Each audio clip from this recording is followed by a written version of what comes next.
Welcome, friends. Take a seat. Right here,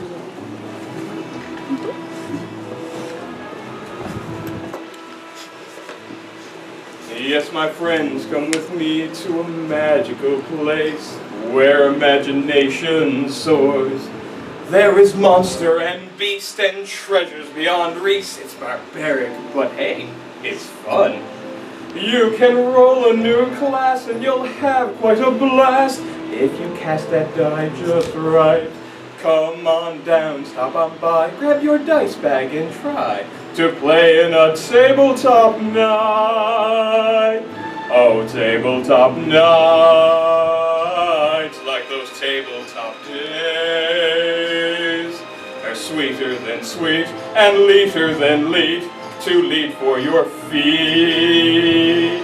A tabletop night where you eat lots of food.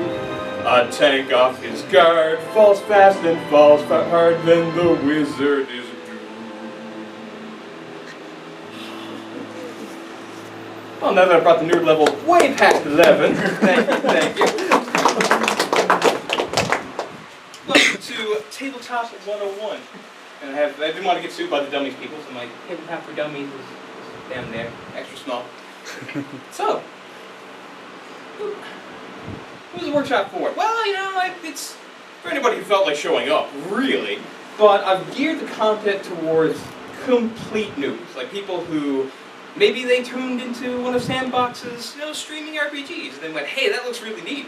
I have no idea what's going on, but it looks kind of cool. Or, walked into Time Master, saw one of those books, and went, boy, that looks neat, but it's the book is huge, so no, definitely not, no.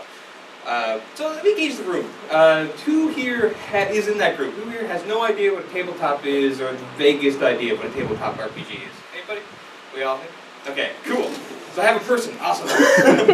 Well, to the rest of the vets, welcome. I'm going to go ahead and do this thing anyway. And your content later will certainly be appreciated and valued. It was the hood. Let's do warp. Yeah. So, why do the whole tabletop role-playing game thing in the first place? Well, for me, it's all these reasons and many, many more. But the main one for me is just the social event of it. In a world where we're all just kind of at cell phones and there's no interaction, at least, it's rare. The fact that everybody's got to sit down, put their phones away, and just indulge in complete escapism is just awesome to me. I love it. I absolutely love it. And it is, again, for the same reason that, it's good to get around and be social. It's good to flex that creative muscle, and the creative outlet for the tabletop stuff is amazing, especially if you're running it. It's really, really good for that. And I've actually forged some of my most long-lasting friendships from playing tabletop RPGs. So I highly recommend it for all those reasons. And so, because again I geared this toward the complete beginner, we have to start with actually defining what it is. Which I did. I wanted to do this in my own words. So I didn't take immediately to the internet and just kind of pull out a definition. I tried to phrase it myself first, which took a couple of tries. So I'd like to kind of walk you through those tries, so to try and put you into the headspace of where I was going with it.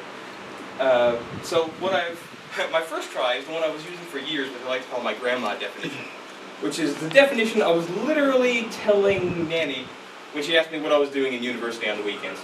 Because, she doesn't have any context to understand what it is, so I'm just like, it's kind of like playing Monopoly or Risk, except with having instead of having the same board every time, you have a person who makes the board new each time.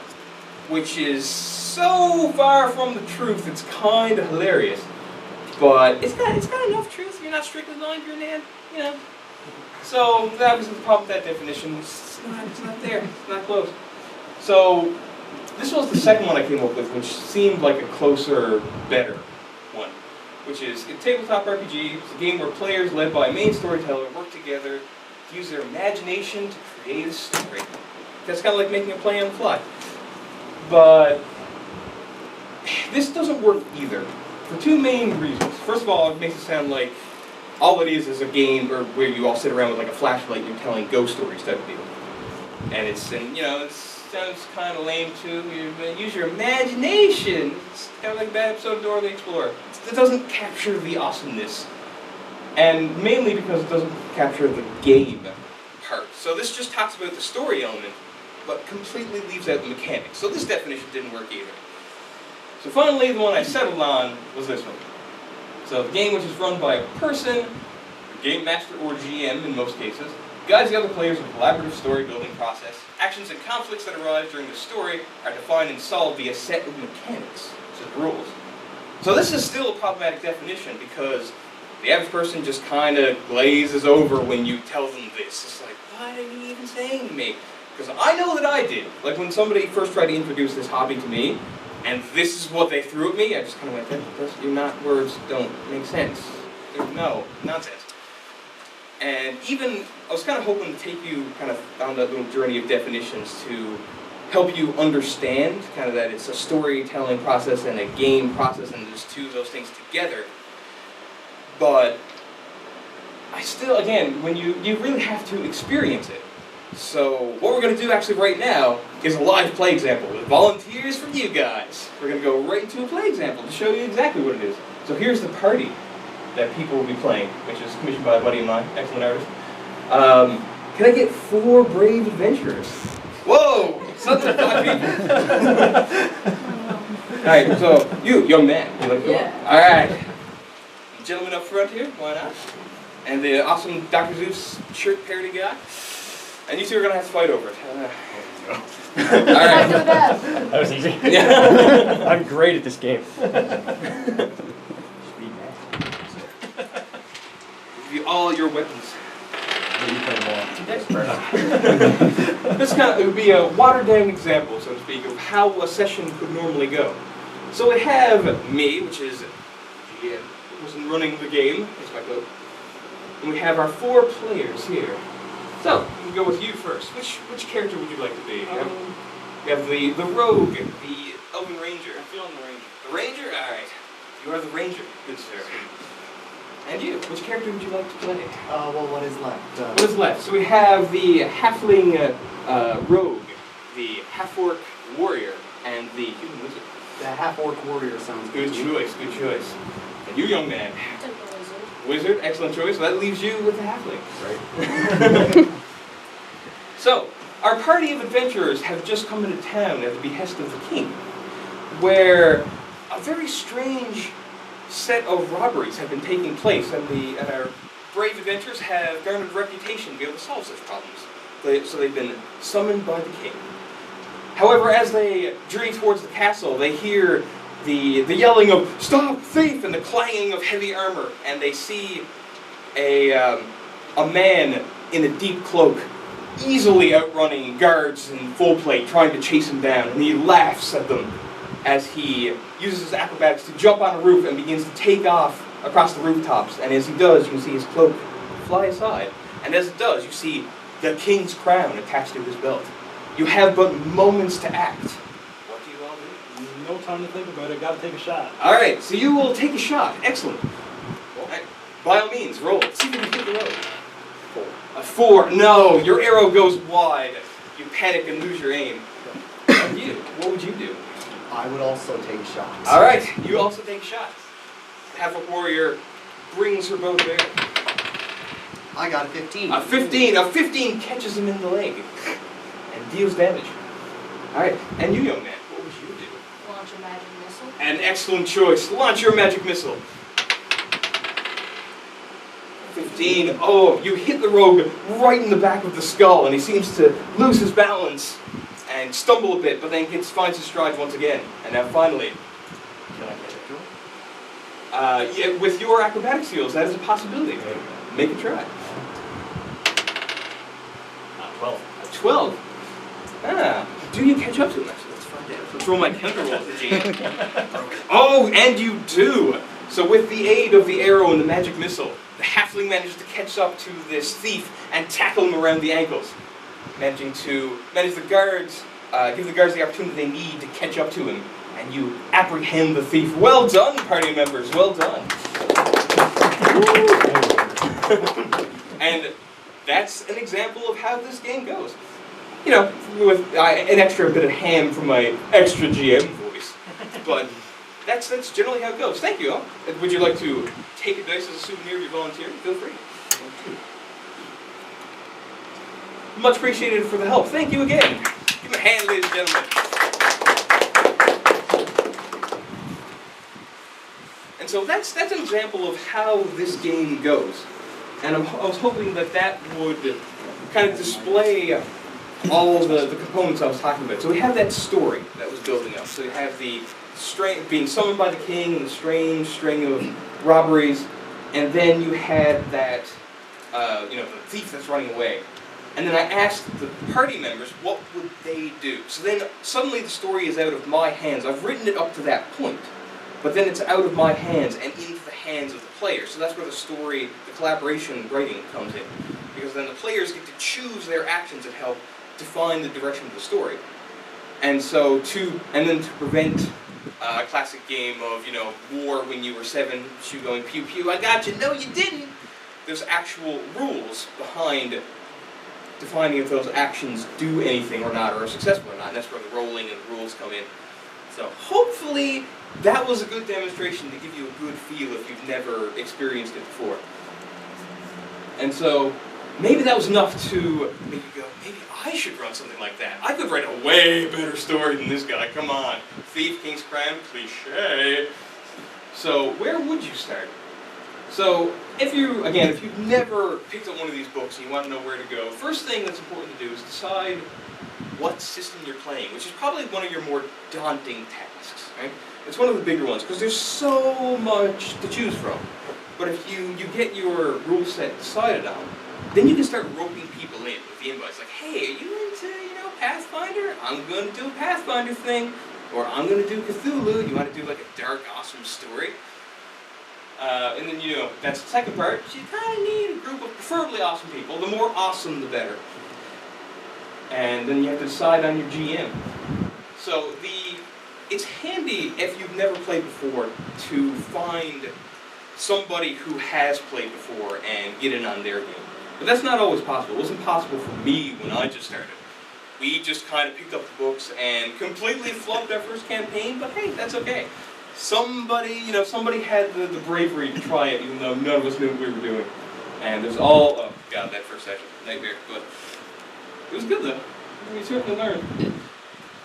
So if you're trying to decide which system to pick up if you've never played this before, right now, these are the two I personally recommend. Pathfinder, which is this big hacking guy over here. Check it for a second. This is one of the Pathfinder books. This is actually the core book right here. So this has everything you need to start your first game.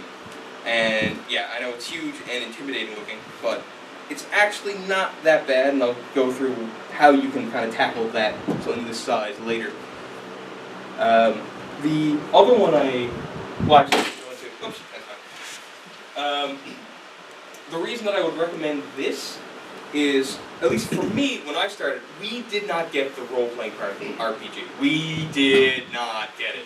We tried to basically play it like a Final Fantasy RPG or Dragon Quest or something, like a World of Warcraft, just like, can we grind in the bushes for a little while, just run around in circles and our GM is like, no, there's a quest right here, go do that. And I'm like, no, we want to level up a few times first. So that can sit there and wait for us. And so that was our first session. We just did not get it. And, that was okay, because we were playing, like Pathfinder, a game which had really strong mechanic elements, like the battles were really well defined, the character leveling was really well defined, so we had that to fall back on.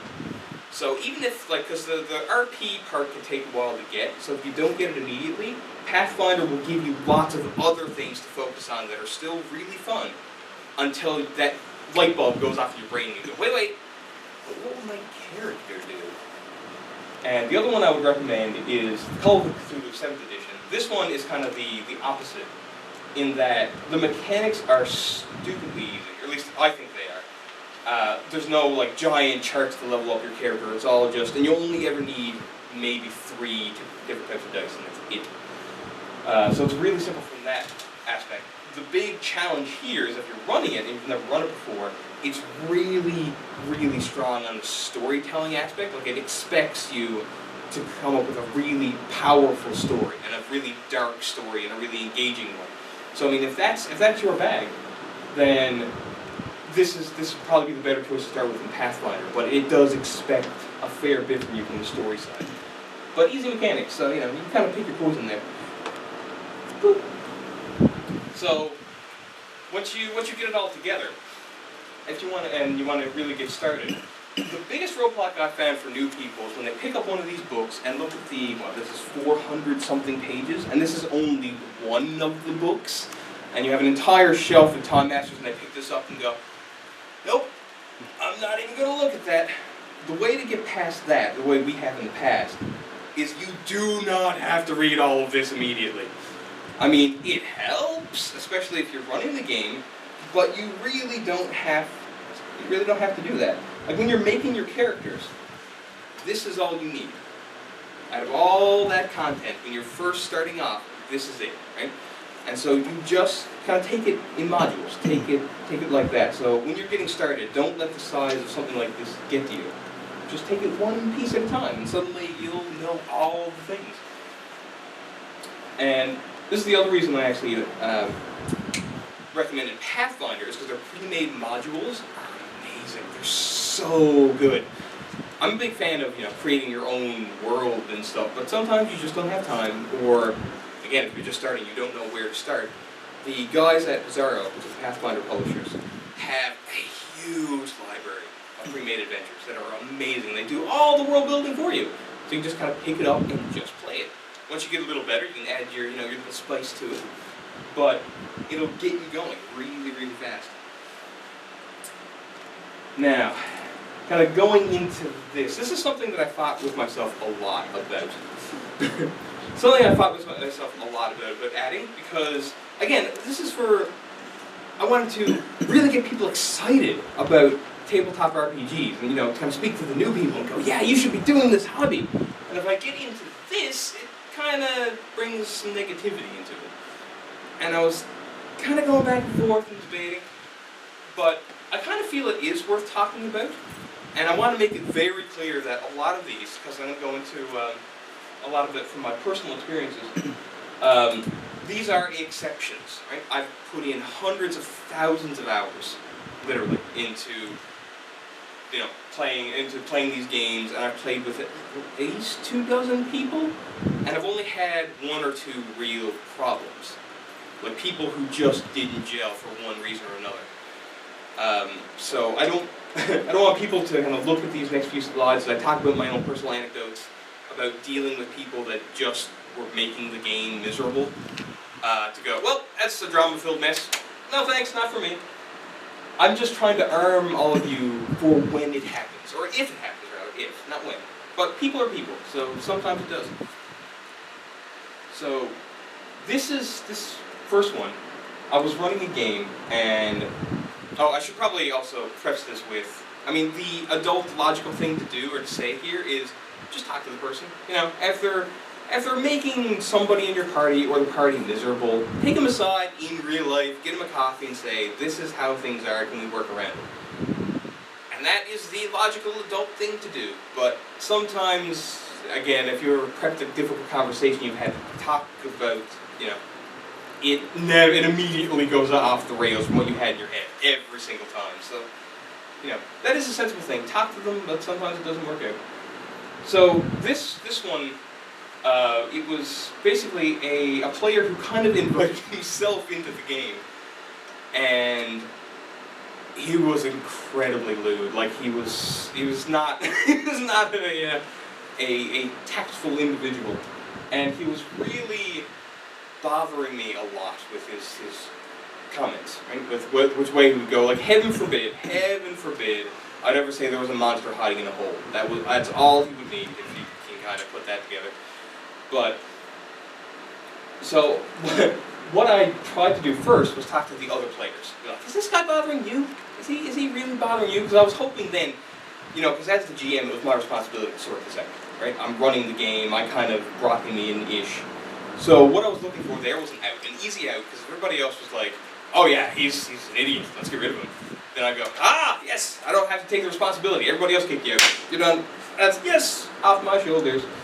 But it didn't work like that, because I have amazing friends, and they're like, no, he's your buddy, and yeah, he can be a bit of pain, but we'll put up with him, for your sake. So it is, okay, so it's back on my shoulders now, I didn't get my easy out. So, I completely choked on dealing with this, completely choked. Because I didn't sit him down for a coffee like an adult and said, this is how it should go. What I did was sent him a text and just went, nope, you can't play anymore. And I regret that to this day. That was the most childish way I could have handled it.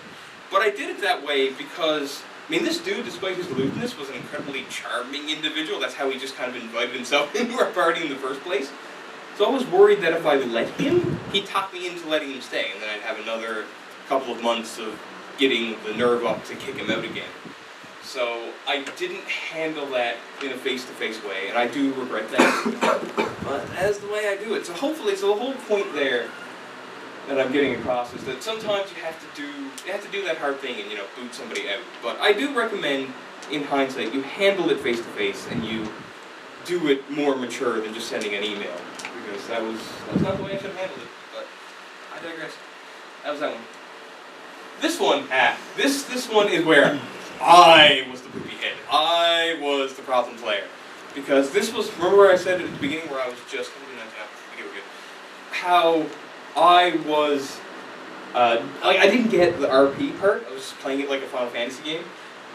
Around the time when I finally started to click, I started to go, I can make a backstory, and I can make a character, and this is completely not me, and I can play something unique! Yes, this is amazing! And I've made out this giant, amazing backstory for this druid character. And I was so proud of it, she was like, I don't like civilization because I'm all about the druidiness and the nature, and you people are ruining the world, and I'm such an awesome RPer. This is amazing. So then our first session, our GM basically went in and said, okay, I want you to go, this person wants you to go investigate disappearances, and we're pretty sure that it's dragging people down into a sewer. That's what's happening. And I went, my druid has nothing to do with sewers. I had this civilization nonsense. I'm such a good RPer. Yeah, sticking to my backstory, I'm so amazing. And the GM, this was the entire quest. This was the first thing our GM wanted us to do. And so, to our GM's credit, because I've told other people this story who are experienced, and they were like, yeah, I would have just kicked you out of the campaign right there. But to his credit, he really tried to get me on board, and the other players were trying to get me on board, but I was too stubborn because I was being an amazing role player, playing to my backstory. And so eventually, finally, the GM and players just got fed up and said, fine, what about the rest of you guys? And the rest of the party was like, yeah, we want to play the game, that's what we're here for. So everybody else went into the sewer and went on with the quest, and I basically went into the corner with my Game Boy and went, fools not playing to their backstory. So amazing. And it only took about 10 minutes before I realized the huge mistake that I made because everybody else was having this amazing time, and I took the whole thing way too seriously. So I was being left out. And there was actually somebody completely new who had never witnessed a tabletop RPG before, and because of the way I was acting, they were like, yeah, this is a drama-filled mess. I'm not ever going to play this. So not only did I make everybody mad, leave myself out of the game, I might have ruined it for somebody who's never seen it before. So the point, this little event taught me the important thing that when you're sitting down to play these games, you're there to have a good time. That's your agreement. You're all sitting down to kind of work together to make this story, to play this game. You might run into the occasional thing where you're like, my character wouldn't do this. If you're in that mindset. But remember that you should always compromise. Because in the end, the name of the game is fun. That's why we're all here. To have a good time. So don't be a me. Don't be a poopy head and write this amazing backstory and then just make everybody's life miserable because you're playing to your character. It's not. Just don't do it. Don't do it. It's a bad scene. Yeah, this final one is nice and quick. This was actually this was one of our players who he dragged a friend along who wanted nothing to do with this thing. Right? He was super into it. His roommate was not, which is fine because you don't have to be into it. You know, he had his own hobbies. He didn't want to be part of it, but he got literally dragged into a session, and it was a miserable time. He just had his head down the whole time. He's like, "What am I doing? I don't care. Just what am I rolling? This dice? Okay. What does that do? I don't want to be here. I don't care. Why am I here?" And his friend the whole time was just shaking, going, "No, Tim, just stick with it. It's really cool." It was not a good idea. So, I mean, it's great to kind of spread the love, just like I'm doing my Mesa token, my dice, trying to get people interested. But if a person just doesn't want to be brought to a session, don't bring them to a session. Just don't do it. It's just mean. It's mean for everybody. Just don't do it. Yeah, but yeah, so those are my anecdotes about how to deal with people that don't really gel. And fortunately, again, I've played thousands of hours. Those are really the only three things I could ever think of that were a problem, that needed an action, right? Everything else has been, you know, roses and awesomeness. So I do encourage you to, you know, play, but just be prepared, because in the end, you're dealing with people, and sometimes people can be people.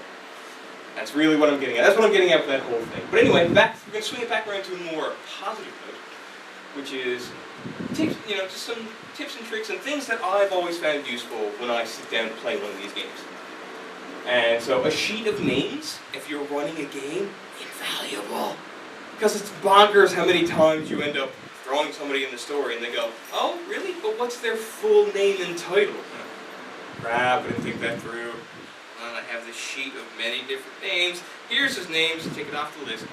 There's tons of websites that you can basically just go and say, "Give me 10 random names," and it'll just put them out. It's super handy. Illusion of choice is one that has aided me countless times in my gaming, my close show. Because I've set up plot books for the entire party and like, "No, I'm not going to do that. You know, we're not interested in that thing. We're not going to go try and stop that thieves guild. That's not what we do." So then they kind of wander off.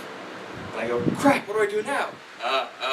Well, you're a druid, so there's a tree that's infected with poison or whatever, and you should totally go do that. I'm like, yeah, that is something we're interested in.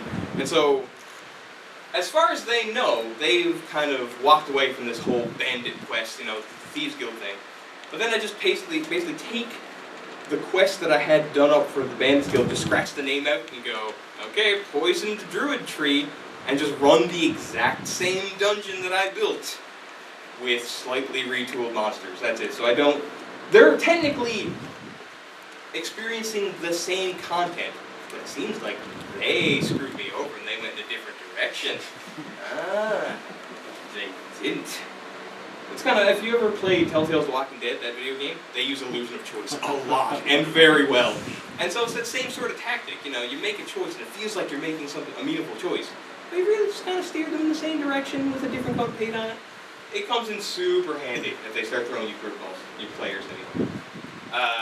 Always, you know, spare dice, blank character sheets, extra pencil, scrap paper, those are the obvious ones. Because you're always going to have that player that never remembers a pencil.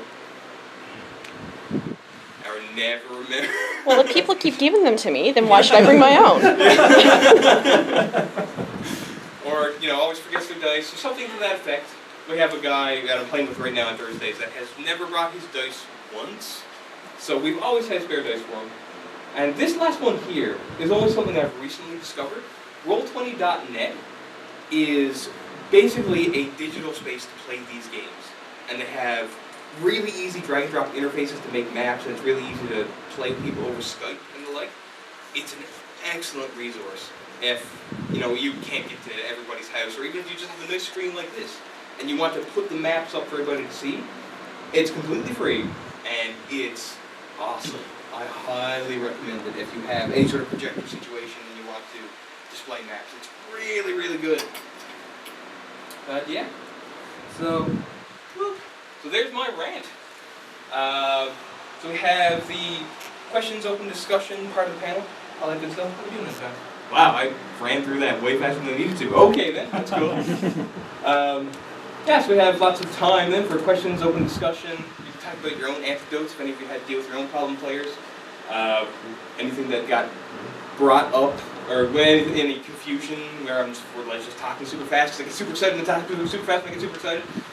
And you know, if you still don't get what these games are, by all means, ask the questions. And we actually have some prize draws as well, thanks to they were all actually donated by Netherworld Collectibles. Their names up there. And they're an awesome hobby shop, best place in town as far as I'm concerned. They're so good. And they donated prizes, so you know, shout out to them. And that picture of the party was done by this guy. There's a DVR if you care. So, yeah, that's it. Are we rolling for the prizes? Oh, we absolutely are. So I've got actually these. Everybody take one. So over here. I'll get you to take one from me. Yeah.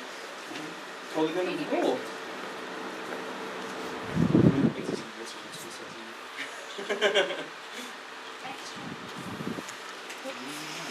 Anybody have any questions, comments, concerns, anything? I would like to make a comment. By all means.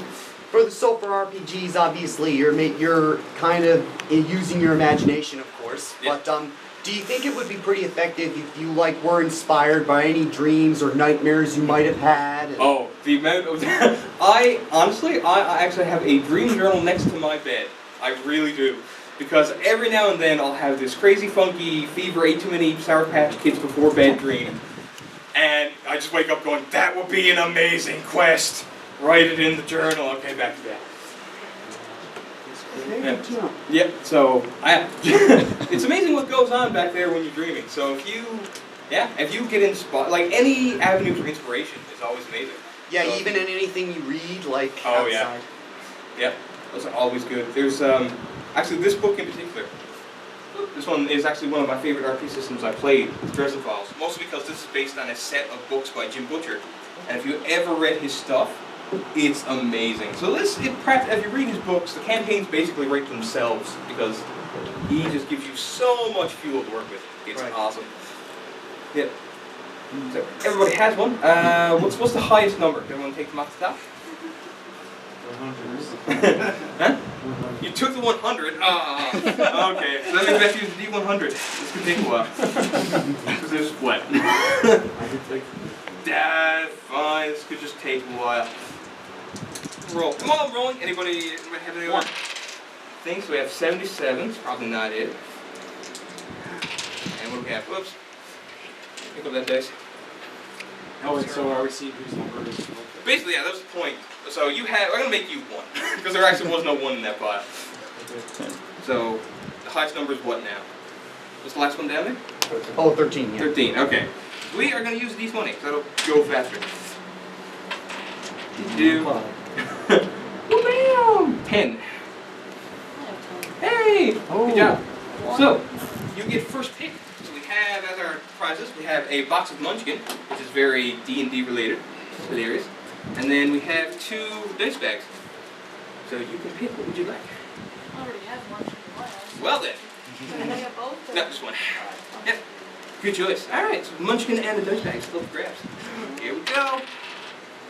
14. Nobody has it. Alright, rolling again. 3. There you go. Make your choice.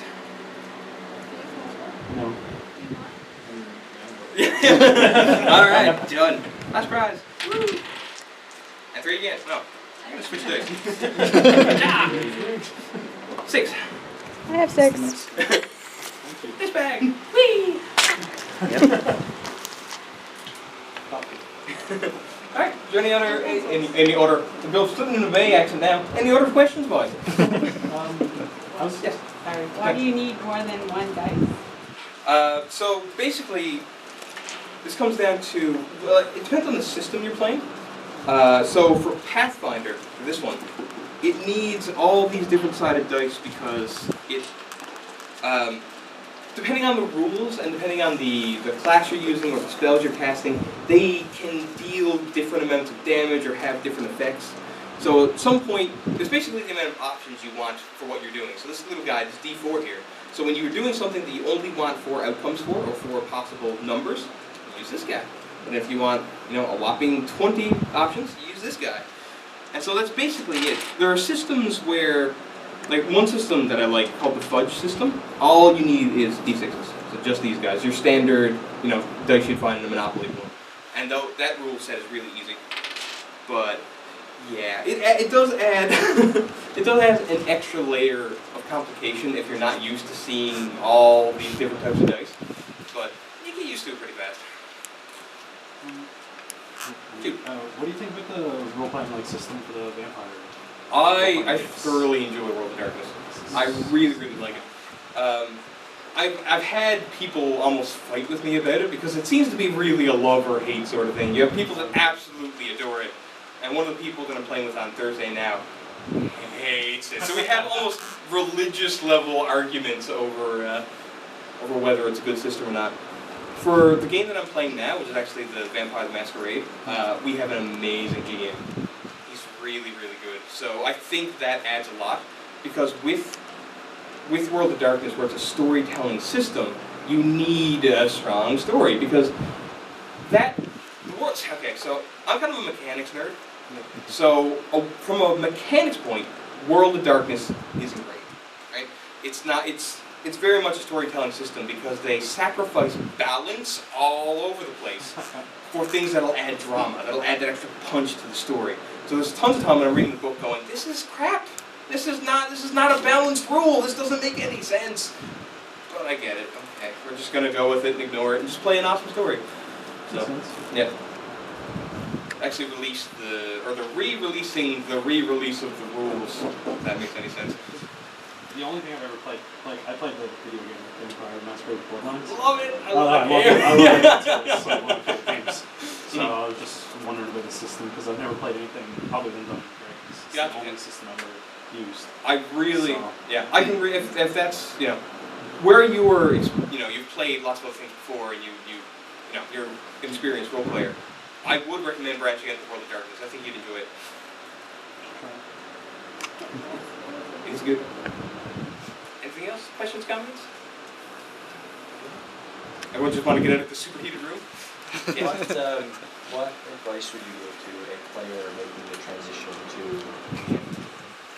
What would be like your best piece of advice? I'm sure there's lots and lots. Yeah. What would be a choice with? Best piece of advice is do as much work as it takes for you to feel prepared. Because if you, the first session that I ever went into, I wasn't prepared at all. Like I walked into it figuring, I watched a guy do this, I could do it. But then you realize very quickly that people are expecting you to run a story. And if you don't have all your ducks in a row, then that first session starts it off in a very bad tone. So yeah, I'd recommend just preparedness really is the rule zero for that. And first time I ever GM'd, I'm just going to go off on a little tangent here for a minute. The first time I ever GM'd was actually with the Star Wars game, and I was playing with a group of just poopy players, because not that they weren't amazing, but they did everything they could on purpose to screw over every story, plot arc thing that I could possibly come up with on purpose. They're like, we're going to put you through the ringer. That's a quest? We don't care. We're going to go over and kill this guy. But he's the good guy. Why would you do that? Yeah, it was that group. Like, one of my skills that I have that I pride myself on is my ability to ad hoc content in randomly. They taught me that basically by putting me through the ringer, because they just took my story and put it through the grinder, which was really stinking scary and difficult the first time I did it. But you get better. You get better in time. Maybe that's actually a better piece of advice to give for the new player transitioning to GM. Just know that it's going to take time to relax, really. Just chill, Yeah. Yeah, anybody? I was just kind of melting here. Yeah. Okay. Alright, are we done? Cool. Thanks, everybody. Thanks for showing up. Appreciate it. Thank you.